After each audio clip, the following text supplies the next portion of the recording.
of the game. It's a rich thing.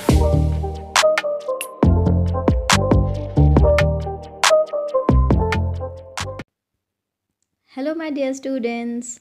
आज हम लोग पढ़ने वाले हैं अपना पाठ 13, जिसका शीर्षक है बंदर गया खेत में भाग। यह एक कविता है। चलिए तो कविता में हम पहले क्या देखते हैं, उसे कैसे गाना है, और उसके बाद हम सीखेंगे कि इसका अर्थ क्या है। ठीक है, तो अब देखते हैं इसे कैसे गाना है। एक बहुत छोटी सी कविता है ये, ठीक है। बंदर गया खेत में भाग, चुट्टर मुट्टर तोड़ा साग, आग जलाकर चट्टर मट्टर, साग पकाया खद्दर बद्दर, सापड़ सूपड़ खाया खूब, पोछा मुँह उखाड़ कर धूप, चलनी बिछा ओढ़ कर सूप, डट कर सोए बंदर भूप, डट कर सोए बंदर भूप। ये है आपकी छोटी सी कविता। चलिए अब देखते हैं इस कविता का क्या अर्थ है, क्या बोला गया है इस कविता में। बंदर गया खेत में भाग। एक बार की बात है, बंदर खेत में भाग गया। चट्टर मट्टर तोड़ा साग, जल्दी जल्दी उसने साग तोड़ा खेत में से। साग, हरी सब्जियां जो होती हैं उन्हें साग कहते हैं। उसने साग तोड़ा। फिर क्या किया, आग जलाकर चट्टर मट्टर, जल्दी से उसने छोटी सी आग जलाई और साग पकाया खद्दर बद्दर, और जल्दी जल्दी से उसने साग को पका लिया।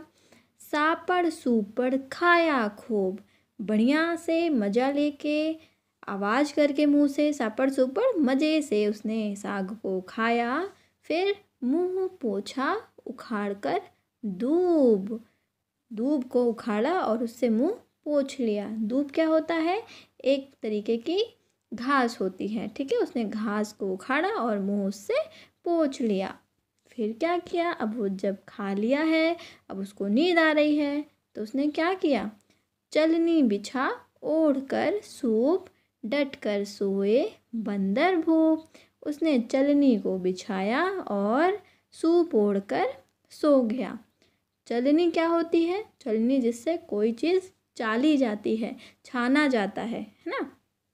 और सूप क्या होता है, जिससे मम्मी लोग चावल बनाती हैं घर में, आपने देखा होगा। तो इस बंदर ने क्या किया, चलनी को बिछाया नीचे और सूप को ओढ़ा और डट कर खर्राटे लेकर सो गया। ठीक, ये है छोटी सी आपकी कविता। इसका आप अच्छे से अभ्यास करिएगा गाकर। अब आगे बढ़ते हैं इसके अभ्यास पर। अभ्यास में क्या है, सुहानी नहीं है ये चूहा राजा है ना। चूहा राजा क्या बोल रहे हैं, क्या बिछाया क्या ओढ़ा। चलिए देखते हैं इसमें क्या करना है। बंदर चलनी बिछाकर सूप ओढ़कर सो गया। लिखो ये कैसे सोएंगे। ठीक है, अब आपको बताना है कि ये लोग कैसे सोएंगे। कौन लोग, हाथी चींटी। क्या बिछाएंगे और क्या ओढ़ेंगे। आप सोच कर बताइए। हाथी तो बहुत बड़ा होता है ना। तो हाथी क्या बिछाएगा, तो हाथी बहुत सारे पत्ते लगेंगे, है ना, बहुत सारे पत्ते बिछाएगा। तो यहाँ लिखेंगे ढेर सारे पत्ते या फिर बहुत सारे पत्ते।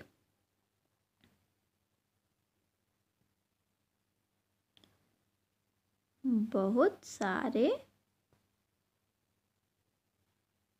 पत्ते। ठीक, और क्या ओढ़ेंगे, हाथी क्या ओढ़ेगा, हाथी ओढ़ेगा एक बड़ा सा कंबल। ठीक है, बड़ा कंबल, बड़ा कंबल।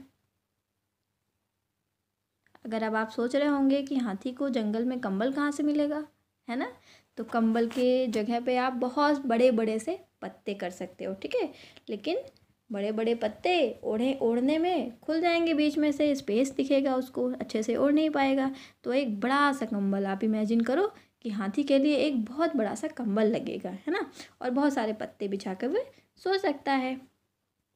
आगे चींटी, चींटी तो बहुत छोटी होती है, तो वो छोटे से पत्ता बिछा के भी सो सकती है। तो एक छोटा पत्ता, ठीक है, एक छोटा सा पत्ता, एक छोटा पत्ता, है ना, एक छोटा पत्ता वो बिछाएगी और एक छोटा पत्ता वो ओढ़ेगी भी, ठीक है।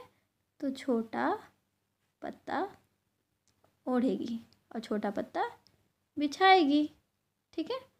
अब गिलहरी, गिलहरी गिलहरी भी क्या, पत्ता बिछाएगी और पत्ता ओढ़ेगी। कितने पत्ते, एक पत्ते से भी गिलहरी का काम चल जाएगा, है ना। एक थोड़े सा बड़ा साइज़ का पत्ता लेगी, वही बिछा लेगी, वही ओढ़ लेगी।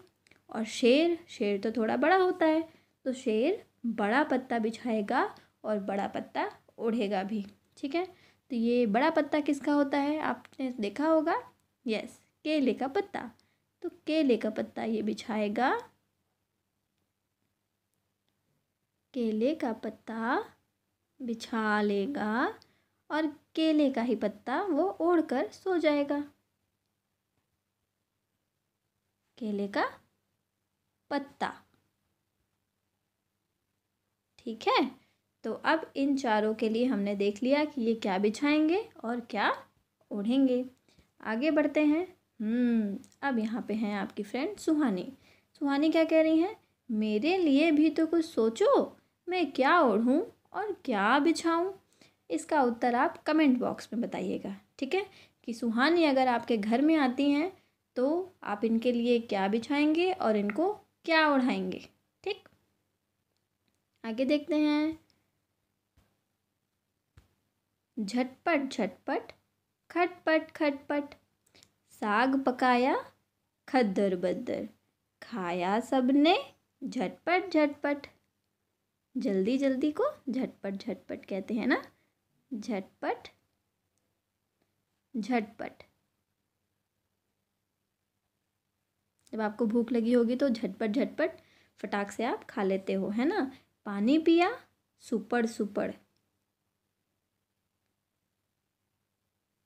सुपड़ सुपड़, सुपड़ सुपड़, ऐसी आवाज़ आती है जब आप पानी पीते हो, है ना। पानी पिया सुपड़ सुपड़, मारे खर्राटे, खर्राटे कैसे मारते हैं, खर्र खर्र, खर्र खर्र, खर्र खर्र, खर्राटे मार के सोते हैं। और गिरे पलंग से कैसे, धड़ाम धड़ाम, धड़ाम धड़ाम। जब गिरते हैं हम तो कैसी आवाज़ में गिरते हैं, धड़ाम धड़ाम, है ना। ठीक है, तो ये भी ख़त्म हो गया। अब आगे क्या है, भागो भागो भागो, बंदर खेत से साग तोड़कर भागा। कौन कौन से काम करने के बाद तुम्हें भागना पड़ता है।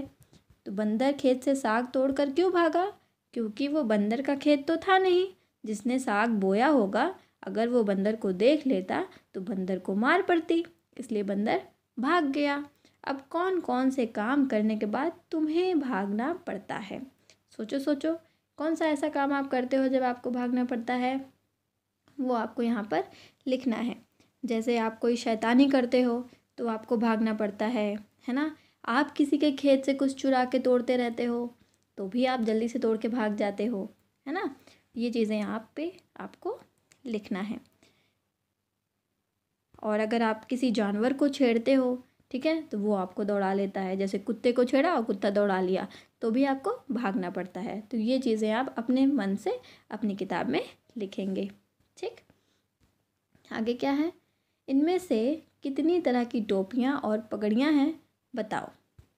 ठीक है, ये पूरा चित्र दिया हुआ है, आपको देख के बताना है कि इसमें कितनी प्रकार की टोपी है और कितनी प्रकार की पगड़ी है।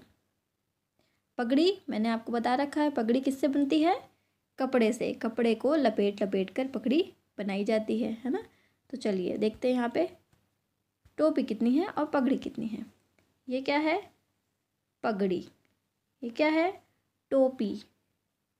पगड़ी, ये पगड़ी है, ये टोपी है, ये भी पगड़ी है, और ये भी पगड़ी है, ये भी पगड़ी है, ये भी पगड़ी है, ये टोपी है, ये पगड़ी है।